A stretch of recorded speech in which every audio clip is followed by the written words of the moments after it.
Bonsoir à toutes, bonsoir à tous. Bienvenue sur La Ligne, votre télé régionale de proximité. Nous allons parler ce soir de création artisanale, d'artisanat d'art. Bonsoir Christine. Bonsoir. Vous êtes à l'initiative avec votre amie Sylvie d'une manifestation assez particulière, une exposition artistique chez des particuliers. Ça s'appelle « Les créateurs s'invitent au jardin ». On va d'abord vous présenter. Qui êtes-vous, Christine? Qu'est-ce que vous faites dans la vie? Alors, je suis Christine. Je fais du vitrail avec la technique Tiffany. C'est-à-dire? C'est-à-dire que c'est soudé à l'étain. Comment vous êtes arrivée à ça? J'ai découvert ça chez des amis il y a 20 ans.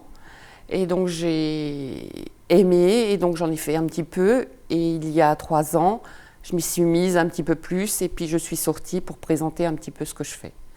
Vous êtes passée par une école, une formation? Non. C'était une petite formation avec un monsieur en Allemagne. Et donc, j'ai fait 4 ou 5 week-ends chez lui. Et puis ensuite, je me suis équipée et puis j'ai fait ça chez moi. Ça ressemble à quoi, un atelier de vitrailliste? C'est des plaques de verre, des grandes plaques de verre qu'il faut découper, qu'il faut poncer, qu'il faut cuivrer et puis étamer ensuite. Vous faites généralement de petits formats, de moyens formats, de grands formats? Ça dépend. Ça dépend ce que j'ai envie. Ça dépend ce qui me vient juste à l'esprit. Qui c'est qui passe commande chez vous? Moi. Mais je veux dire, qui c'est qui commande des pièces? Ben, ça dépend. Il y a des gens qui viennent, il y a des gens qui voient des choses. Et puis après, ça dépend aussi des couleurs. Donc je fais des petits modèles. Et puis souvent, les couleurs ne plaisent pas. Donc ça, c'est mes couleurs. Mais les gens peuvent ensuite les commander avec leurs couleurs. Les couleurs peuvent changer à la cuisson? Ce n'est pas une cuisson. C'est pas une cuisson. Les plaques viennent, les plaques sont de couleur. Et donc moi, je découpe dans ce verre-là. Et donc je ne cuis plus après. Alors, peut-être, quelle est votre pièce majeure ou une pièce qui serait marquante dans votre travail, dans votre parcours? Ce sera la pièce que je vais exposer à Nancy lors de mon exposition fin septembre. Ils sont nombreux, les vitraillistes? Oui, je crois que là, en Alsace, je crois qu'il y en a 2 ou 3, mais des grands vitraillistes. Et puis ensuite, il y a plein de gens, justement, comme moi, qui le font juste à côté. Quelles sont peut-être les qualités requises? Il faut être quand même assez manuel, oui. Voilà, méticuleux, oui, pointilleux. Oui, aussi. Mmh. Ouais. Un travail d'orfèvre un peu quand même. Oui, un peu. On peut le dire, hein, voilà.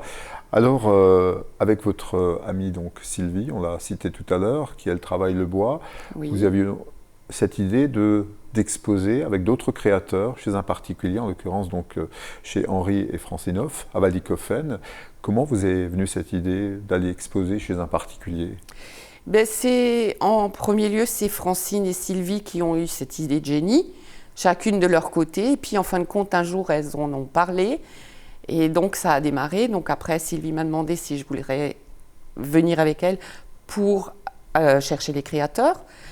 Et Francine, de toute façon, s'est occupée de toute la logistique, de faire les flyers et tout ça.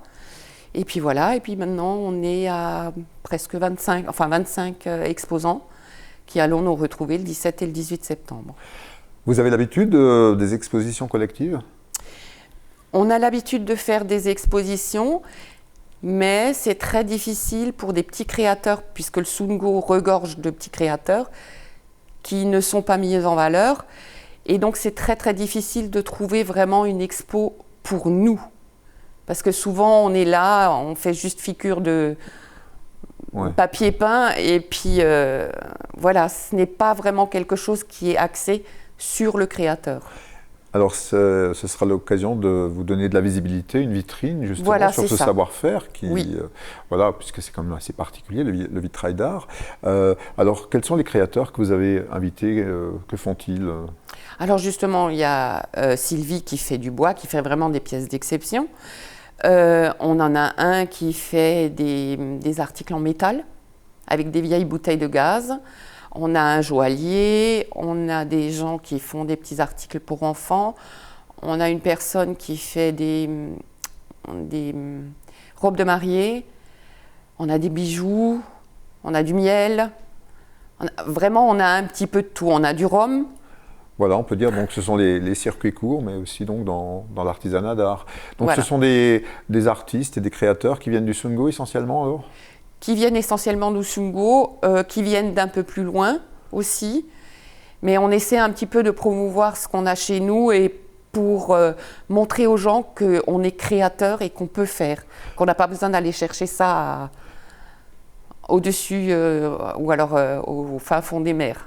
Et justement, donc c'est une façon aussi de vous faire de la publicité, de dire que vous existez, donc de vous aider à vivre aussi, puisque vous avez besoin de vivre aussi, hein, Oui. vous êtes des artisans. Oui, justement. Ouais, c'est pour qu'on nous reconnaisse un petit peu plus, qu'on essaie de nous ouvrir un petit peu des portes pour qu'on puisse peut-être exposer un petit peu ailleurs, donc montrer aux gens ce qu'on fait. Alors, sur votre flyer, on a un cœur. Comment vous avez imaginé cette manifestation, cette rencontre? Vous êtes éparpillés dans le jardin de Francine et Henri Hoff? Oui. On a vraiment, on a fait le tour du jardin, on a regardé un petit peu où c'est qu'on pourrait placer les personnes. Et donc, elles seront décimées un petit peu dans tout le jardin. Si le temps nous permet, on essaiera de faire sans parasol et sans tonnelle, pour vraiment ne pas cacher un petit peu le cachet du jardin. Et puis après, ça dépend justement du temps. Donc, Voilà. Et comment vous les avez trouvés, donc, ces créateurs? Alors, c'est des gens qu'on connaissait déjà. C'est des gens qui ont été ramenés, donc des créateurs qui nous ont dit tiens, celui-là peut-être, et celui-là. Et puis, c'est le bouche à oreille de toute façon. Là, il y a des gens qui nous demandent encore maintenant, et on est obligé de refuser, mais c'est toujours des adresses qu'on garde. Alors, il y a des animations, donc des démonstrations à l'occasion de ces journées? Non, pas vraiment de démonstration, non, mais chacun exposera un petit peu ou proposera aux gens de savoir comment faire.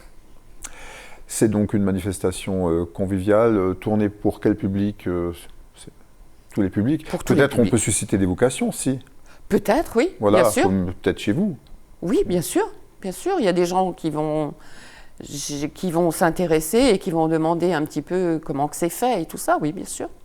On a eu des années Covid, un contexte toujours très difficile. Comment ça se passe pour les petits créateurs comme vous?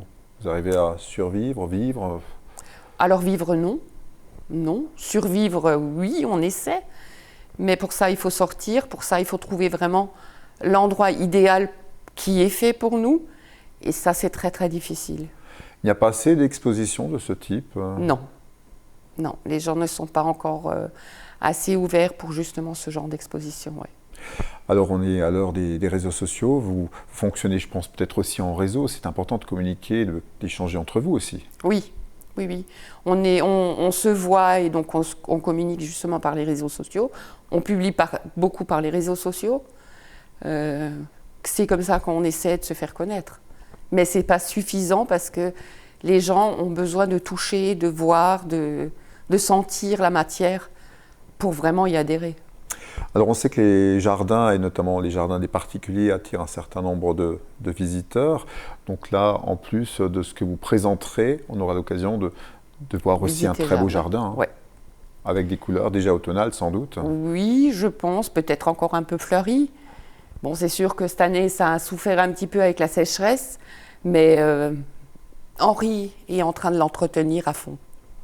Comment vous imaginez l'avenir de cette manifestation, si jamais ça marche? C'est quelque chose que vous pourriez pérenniser? Oui, si vraiment ça attire, on est déjà sur un plan pour le refaire au printemps, avec la floraison qui vient en route. Ouais. Qu'est-ce qui vous inspire en tant que créatrice?